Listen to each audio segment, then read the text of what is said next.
Welcome back to the I Just Love Footy YouTube channel, and for the first time in AFL history, Collingwood are the first team to be 0-2 after just round 1. Crickets, I know, look, really it feels like Collingwood could be 0-4 after today's game. It's just how it felt, the overall feeling from that game, and really just a tough watch for everyone involved. Collingwood fans, the Pies players, the coaches. So a lot to dissect. Straight after the game I decided to do this while the emotions are raw. Obviously Collingwood in the end losing by 30 odd points. The game was done halfway through the third quarter in my opinion. Now the overarching points of coming from this game as far as Collingwood's performance was concerned, just our linchpin of our game being our transition from one end to the other was pretty much absent the whole game, and mainly to do with our decision making and our composure and our disposal efficiencies, with some great pressure being applied from Sydney, so credit to them where it's due. I think I've got a stat where Sydney intercepted 28 of our 38 defensive attempted transitions that game, which is, very unlike Collingwood to be interrupted that much and bothered that much in a game of a footy. 12 goals led from intercepts from Sydney in this game. So that's an outrageous number. That's 72 points. So that, with that stat alone, you're not winning any game when you come up at an opposition like Sydney. And then obviously GWS last week. Another really starking outcome from this game was our inability to retain the ball inside 50. Now that comes down to forward synergy with the midfields and vice versa. Sydney ended up having 19 marks inside 50, which is 5 better than what any team could average last season. Usually the likes of Geelong having 14 marks inside 50 per game, with the Twin Towers being Jeremy Cameron and Tom Hawkins, versus Collingwood's 7 marks inside 50 for the game, which is 2 less than what West Coast could average last season. So really a big differential there, along with our inability to transition the ball.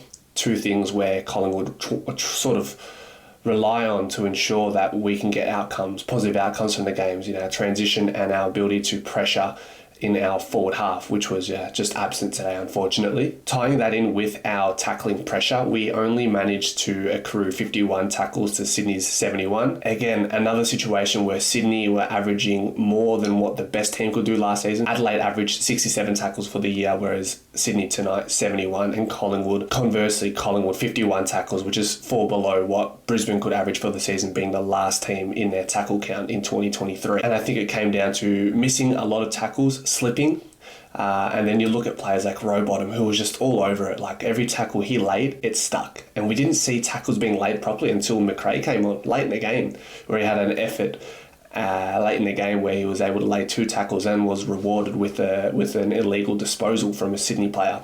So that's another focal point Fly will have to ponder throughout this week upcoming. It's all obviously a bit of a concern when you're 0-2 as the reigning premier. You can't lose too many games early in the season when you're trying to contend for a top 4 spot. So real alarm bells from a result standpoint where we are in the ladder, and fortunate enough that these issues are arising at the start of the season rather than later in the season. However, we want to address them as early as possible before it's too late. We're already 0-2. Just quickly, if you are enjoying this content, please consider subscribing. About 80% of you guys aren't subscribed, and I'm actually doing a comprehensive breakdown of our performance against Sydney, and I'll be releasing that Sunday, where we talk through specific moments, and I'll provide you footage of what went wrong so we can rationalise and objectify what we're seeing a couple days out from the game, obviously transpiring, where the emotions are quite raw. Another game where I felt Charlie Dean was a bit lost at sea, eventually got overwhelmed as the game went on with the recurring pressure that Sydney were applying to our team. He lost quite a few one-on-ones to multiple of the Sydney key tools in their forward line. Now, another player, speaking of forward lines, is Ash Johnson.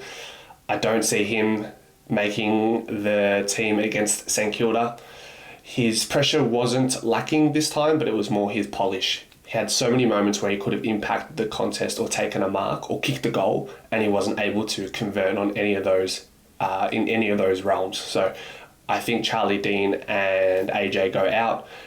Finlay McRae makes it into the starting line. I think Frampton comes in the back line, in my opinion, and Reef McInnes got to give him a shot now.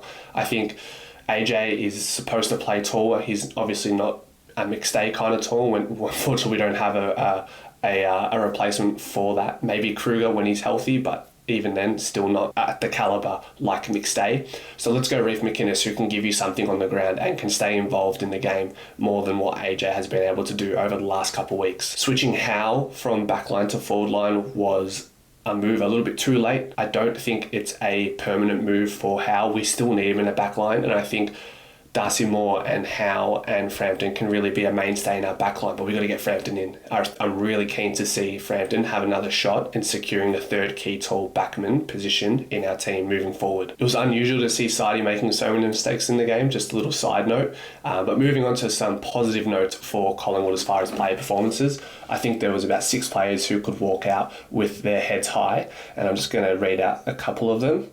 Pendle's 26 disposals, 15 contested possessions and 8 clearances at 35, 36 years old. I think that's unbelievable, and I think we need to appreciate him while he's still around and smell the roses. Bo was great. Obviously didn't impact the stat line so much. 9 disposals, 8 tackles, 1 goal and many pressure acts. I don't have the numbers for that, but his pressure around the ball was really good and was consistent from quarter 1 to quarter 4. So really positive from him. Nick Dacos is going to do Nick Dacos things all year long. 1 goal, 36 disposals, 16 contested possessions, 7 clearances. His ability to win the ground ball in the centre once the ball hits the deck obviously counts as a contested possession, and he really mirrors the game of Gary Ablett Jr., who was able to do that really well during the peak of his powers while he was at Geelong and Gold Coast, and then back to Geelong, of course. Markov, again, didn't impact the stat lines too much. I don't have much to read out about that, but he did pass the eye test, and yeah, his energy and his will to try and impact the play and stay involved and bring players up, that is an intangible that we need to bring along for the whole season, and he's the type of guy that can maintain that level of energy along with players like Brayden Maynard, who has more of an impact stat-wise and in his one-on-one contest, but very similar in that intangible energy sense. Finn McRae, when he came on, 1 goal assist, a really nice kick inside 50. I think it was to Lockie Schultz or Jamie Elliott. That was very nice to see from Finn, to lower the eyes and have that composure. 2 tackles, 1 leading to a holding the ball decision, 2 clearances and 8 disposals. So I think he needs to start ASAP. And Darcy Cameron, 16 disposals, 1 goal, 11 contested possessions, and really broke even against Brodie Grundy, considering the massive game he had against Max Gawn. I thought that was a really positive outcome for Darcy Cameron, and Mason Cox did a job as well. I would like to see TJ get a run sooner rather than later. I think that is a position that needs to be filled furthermore as the season goes on. I know he's young and raw, but while it's early, can we fit him in the team somehow if he can string a few positive performances in the VFL? But so far in the off-season, he's only singing praises about how he's been going. In the meanwhile, guys, while you wait for the analysis of the Sydney versus Collingwood game, where I will release a full comprehensive breakdown, as I mentioned, consider watching this video where I break down Collingwood's loose defence against GWS, which is very relevant to what we saw tonight. So give that a watch in the meanwhile. See you guys next time. Bye.